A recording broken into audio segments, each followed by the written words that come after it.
Hi guys, I'm just going to record a video here going over what we did in class today for the residual data and all that stuff. Okay, so first up, what I did was we took the data here and we're going to analyze it as far as the one variable data. So we have grade 9 mark, grade 10 marks, and we want to find the mean, median, mode for all this stuff. So what I did here is real simple, is you just type in equals here. And I'll show you, as you type in equals, it actually is smart here, and it says, do you want to find the average? So I guess it read mean here, and it says, do you want the average? And it highlighted all the stuff there. So I hit yes, and then it found the average for me. Median was the same way. Mode was the same way. Standard deviation was the same way too. I think standard deviation, though, if you look here, it's STDEV. So mean is average. Median, you look up here, it says median. Mode is mode up there, and standard deviation is that. But if you start typing in standard deviation, it's smart, so it says you want that. The max we found, the min we found, the range we had to do on our own. So what we did was we took the max and we subtracted the min from it. So I said, give me this number here. So the max and the min, you look at the formula we use here, it says give me this. So I said equals B18. So I went like this, equals that one, clicked on that, and I subtracted from it that one and hit enter. Okay, and the range in this case happens to be the same as the minimum, right? Because 90 subtract 45 is 45. So these are the grade 9 marks, the grade 10 marks. If I want to find all the same thing, all I do is I highlight the whole thing, and I take this over and I pull it over, and it gives me that. I played around with the formatting. I think this was to multiple decimals. And if you don't like what it's at, or you want to change things, you click on this to change the decimal. So this was, I think, something like this originally. So I moved it over to 2 decimals. Okay, so that's that. And then what we did was we made histograms. So if you take the data here and then you hit insert chart. Excuse me, did I hit timeline? Nope, I hit chart. I don't want a scatter plot. I want histogram. It's recommended. If you don't see it as one of your recommended, you scroll down to the bottom. It's under other. Click on this, and then boom, you get a histogram. The bin width here, so we call this the bin width, 40 to 51. That's not ideal, but we'll leave that for now. Okay, so that's that. It titles it for you and all that stuff. So we're not going to use this for the assignment, but it is part of your project down the road. So just know how to do that. And then what I did originally was, this was the data I had originally, and I copied. So I hit duplicate, and then I made a new sheet, and I renamed it one variable. So that's what I would do if you're running class today and you want to go through this and do what we're doing. Copy this, and then over to copy it, sorry, and then delete the stuff that we don't need. Okay, so that's the one variable data. So that was kind of a rehash of stuff we should have done a few weeks ago, but that's fine. We've done it now, so that's good. And now I want to go back to what we did today or yesterday. Grade 9 data, grade 9 mark, grade 10 mark, you're there. And what we're going to do now is we're going to say, is there a correlation between grade 9 mark and grade 10 marks? What is it? And how strong is that relationship, the correlation? And also we'll look at outliers. So what we did was we took this data and we made this scatter plot. We inserted.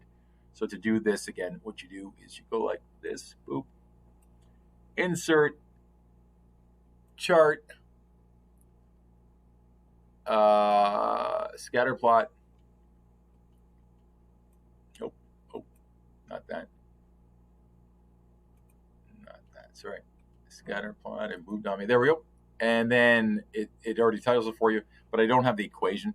So I go to customize series, trend line, insert or label, sorry, use equation, and then show R squared. So there is our equation, and it's the same one I had. It's the same graph below, so I will just get rid of all this so I don't have two of them. Okay, so nope, that's that. Okay, and I move it over a couple, because I'm going to do some work here that we haven't done yet. So there is the equation. There is the R squared. Remember, we talk more in terms of R than R squared. So Sheets gives you R squared. We're going to hit the square root of this. So we hit equals square root of this and enter, and we got that. It's positive because the line is going up. So we have a relation, R value 0.58. From Monday, 0.58 is like a moderate strength. So what we're going to do is mess around with this and see if we can get this even stronger. So the next thing we want to do is we want to figure out, look, this guy got 88 in grade 9. He got 80 in grade 10. What should he have gotten? And what we'll use is the equation of the line here. This line here is going to tell us what the predicted value was. So if you're on the line of best fit, that's what you should have got, considering that, what's going on with all the marks in the class. So the line is formed from the points, and now we're going to use the line to say where should these points actually be. So if all these points were on the line, what's each grade? And what you notice here is this guy right here, he got a 50 in grade 9 and then a 90 in grade 10. That guy's throwing everyone off, okay? But we'll get to that later. So what we do is we take this equation of the line here and we enter it as an equation in this column here. So you hit equals 0.504. And then what we're going to do is we're trying to predict the grade 10 mark. So we take the grade 9 marks and we multiply, so that's our x value. We multiply by 0.504 and we add to it 38. So you go 0.504 times, and times is shift 8, this little asterisk. And then you click on this guy, A2, and add 38. So that's how you enter that in. And once you have that as an equation, you copy it all the way down, and then it makes a predicted mark for each grade. So if you had an 88, you should have had an 82.5. If you have a 66, you should have had a 71.3 all the way through. And this guy here, like I said, this is the guy who ruins everything. The 50 should have got a 63, but he got a 90. Okay, or she. So these are the predicted marks.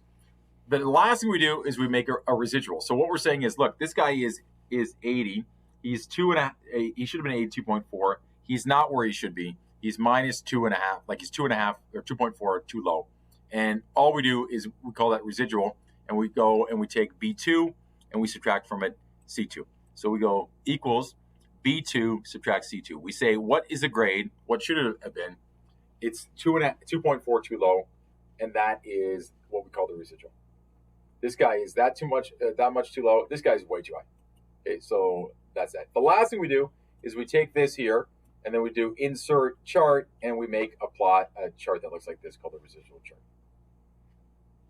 Okay, so that's that for all this. So you can rewind that, go over that. The last thing I want to do for this before we get to the assignment is we're going to remove this outlier. So what I did was I want to get rid of this guy here, but I don't want to get rid of my data. So what I want to do is leave that as is. I hit here, duplicate, and then I renamed it as outlier removed, and that is this guy.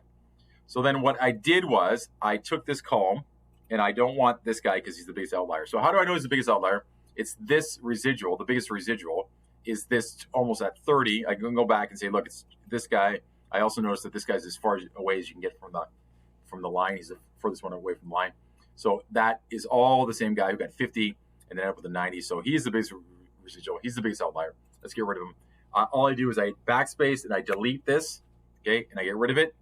And when I do that, my graph changes immediately.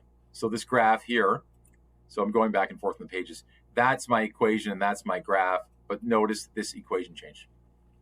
So it changed. Everyone is tied up to the line here now. It's going to have a higher R squared value. Okay, so we go back here and we look at that R squared value is 0.796. I put that here, 0.796. So that's what I had here. And then when I find the R value, it's gone from 0.58 in the first place. With the removed outlier, it's much, much higher, much, much stronger. So that's great, and that's what we wanted. The one last thing we have to do, though, is now that this line changed, the equation changed. So I had to go back here and change the equation of the line to match it up. And then I went back and I took this equation, put it here, copied it down, and when I did that, the residuals changed on their own. Okay, so no, I don't want to do that. So the residuals will change on their own when you change this. Okay, and then I plotted the residuals again. So that's this. That's what's going on. You remove the outliers, your correlation gets stronger. And then what you're going to do for the assignment, so if I go to the assignment, what you're going to do for the assignment is I want to know, are sick days more influenced by vacation days taken? So when you take vacation days, does that allow you to take less sick days? Or if I work out more, if I exercise more, do I take less sick days? So that's the project. I have posted all of this. So if I go here, what you're going to do is you're going to take all this data and you're going to make columns of it. So you take these guys here and you make columns of them. On one, you'll do vacation days versus sick days. On the other page, you'll do exercise amount of exercise versus sick days. Okay, and then what you'll do is you'll go ahead and answer all the questions. You'll do all this two variable analysis, and then you'll look at the R squared, the R, and then answer the questions that go with this.